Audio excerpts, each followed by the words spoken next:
Next question is also from the audience, and we'll begin with Congressman Boccieri.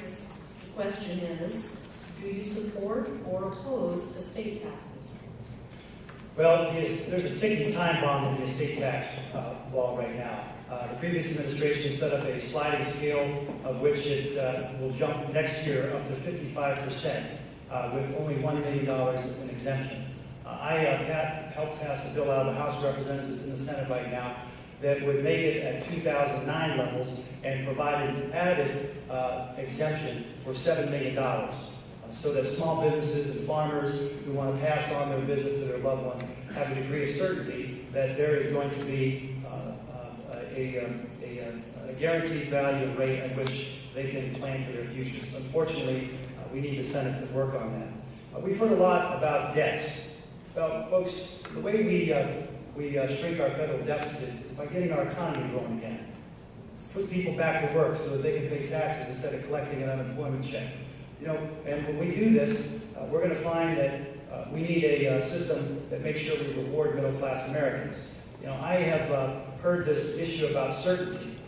Where's the degree of certainty? Well, you can take this to the bank. It's certain that middle-class Americans, the shrinking middle class, are going to get a tax break. You can take this to the bank with certainty that small businesses are getting tax breaks with net operating loss carryback, with depreciation, with making sure that they have, when they produce energy efficient windows and doors and their structures are energy efficient, they're getting tax breaks for that. There has been quite a bit done so that we can make sure our businesses grow.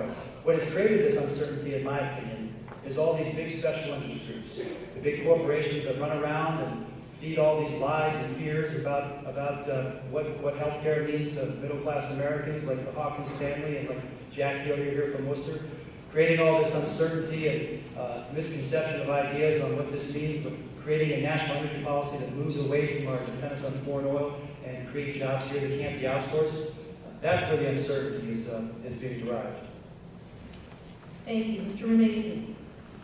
Well, I can tell you that I stand here this evening with the Farm Bureau and with the small business, and I stand here supporting a 100% repeal of the estate or death tax, as you would call it. We cannot continue down a path where farmers in this community live their whole life, pay all their taxes, and then when they die, they have to worry about how that property moves to the next generation because the federal government steps in. And as you heard, your congressman has agreed that and does support that.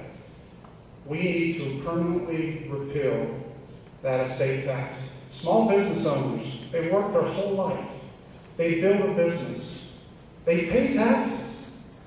And then what happens? They die, and then the government takes anywhere from 45 to 55%.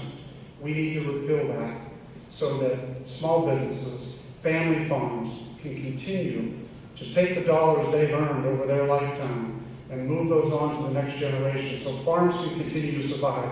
Farms don't have to be split, which I've seen that in Wadsworth. I've seen that in our district. They have to split off their farms because they have to pay the estate tax. We need to be able to stand here together and make sure that we repeal that death tax.